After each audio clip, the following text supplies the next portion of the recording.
So we are back in my old setup. Now Christmas has sadly passed. It's goodbye to the warm twinkle light lit backgrounds and back to the bright minty fresh background. So before I get started with my January hits and misses, I just quickly wanted to ask you guys, for my next video I want to do a Q&A because I never really do anything like that where I just sit and chat and answer any questions you guys might have. So before you start watching this video, please comment down below on this video with any question you have for me. It can be beauty related or not beauty related, anything you like really, and I'll pick some and answer them for my next video. So let's get started with my January hits and misses, and I wanted to do hits and misses this month instead of January favourites because it's been no money month on my blog and on my YouTube a bit as well. I've been buying a lot of products and testing more products than I usually am, so I've come across more kind of misses and disappointed products than I usually do, because normally I go out and buy something that I know I'm going to like, but this month I've just been buying kind of everything to test it out. So I've got a few things that I've been quite disappointed with, but then lots of new favourites as well to add into the collection. So my first hit this month has been the Gosh Flower Power Blush, and I heard Tati talking about this. If you don't watch Tati's videos, I'll link them below. She makes videos every day, which is insane, but they're amazing. This blush is from Gosh, so it's really affordable. You can get it from Superdrug. It's a really pretty kind of everyday pink, and I've become obsessed with this. I literally wear it every day. I'm wearing it now. I've worn it every day, I think, in January. I find it so hard to wear any other blush at the moment because this is perfect. You never apply too much. Oh, I've just noticed that it's kind of broken a bit. That's sad. Hopefully it won't smash. But I absolutely love this blush. It's really kind of makes you look flushed, and it's like pretty and pink, not too much, just perfect. My next hit is the Maybelline Falsies The Big Eyes Mascara. So I've had the Falsies mascara for a long time and I really like it. It's what I'm wearing today. But this is like an update of that. So it's a double-ended mascara. On the top there's a brush for the upper lashes, and on the bottom there's one for the lower lashes, and I used this in my drugstore makeup tutorial, which was my last video, so if you haven't seen that I will link it below and you can see this in action. But I really like it. The brush is slightly different to the original Falsies. It's not as big and it's slightly kind of twisted, but it works just as well, and the lower lash brush is really good and small so you can get the little lashes, and I think this is an amazing drugstore mascara. I definitely recommend it. Talking about mascaras, I'm going to throw in a couple of misses now, and they are both mascaras.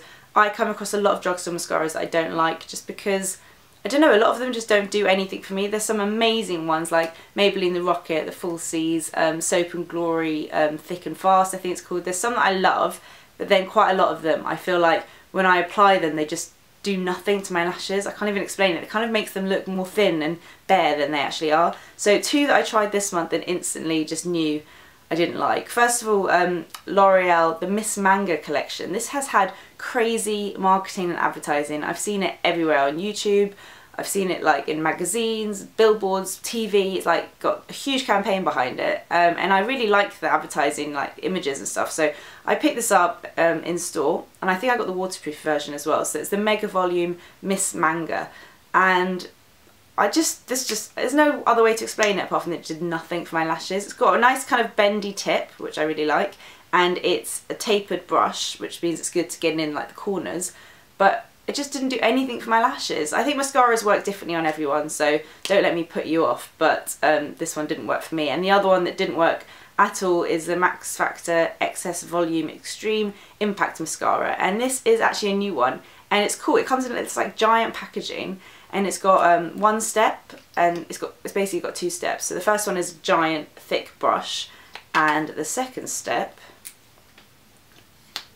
is like a tapered brush, and it's black, and I don't know what else to say. I just didn't like it. It didn't work at all for my lashes, so that was a shame. But yeah, as I said, I really liked the Falsies Big Eyes one. Another hit this month has been this Rimmel eyeshadow palette, and it's the Glam Eyes HD in Brixton Brown. This was recommended to me by Anna, of course, like most products that I love are. We filmed a Daily Mix video together and she got this out and I was like, that looks amazing, I have to get it. It looks like this. It's got 5 shades in it. Champagne, a light taupe, a medium brown, a dark brown, and then a really nice kind of rusty red shade in the middle. Some people don't love the pigmentation of these shadows, but I think they're really decent. I really like the quality of them. I just love the shade selection. I think it's so good. and it's very comparable to the Charlotte Tilbury Dolce Vita palette, which I love. And this one only has 4 shades. The quality of the shadows, these are a little bit more buttery, but very similar shades. It's definitely a good dupe. I've done a post of this on my blog, so I'll link that below. I really love this palette and I've been using it a lot this month. Another miss now is the Max Factor Smoky Eye Effect eyeshadow. Now I thought this would be a really good dupe for the Clinique Chubby Sticks for Eyes, because it's like a cream shadow stick. On one side it's got this really nice champagne-y colour, and the other side it's got a really nice kind of shimmery brown. The colours I think are spot on. I really love them. They're so nice to blend together. I put the champagne-y one all over my lid and then the brown in the crease, and you can blend it with your fingers. It's like the most easy, on-the-go, desk-side beauty product. The only problem is this creases so badly. I'd say after like 20 minutes of having it on my lids, I went to look in the mirror and I had such a bad like line of cream right in my crease, and that's just a big no-no for me. With cream shadows, they have to be able to like stand at least a few hours without creasing. I tried it with primer as well and it didn't make any difference. They're obviously just a little bit too creamy. So that's a massive shame, because this would have been the perfect product otherwise, but it did crease on me. Another hit for me this month has been the Kiko nail polishes, and actually I only have one. I've got this shade, which is amazing electric blue shade. I think it actually is, it hasn't got the name here, it just says 336, but I think it's called electric blue because I've done a post on this as well, so I'll link that below. And I really like these.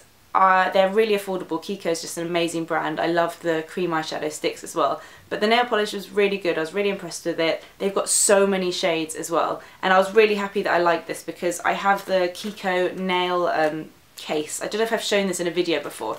It's like a little nail case for like travelling, and it has all space for like your manicure stuff. And then in the bottom there's a space for nail polishes. And when I first got this I thought, well, that's a bit annoying that they're the shape of the Kiko polishes, because you can squeeze like SC and Bobbi Brown in there, but really they're meant for Kiko polishes.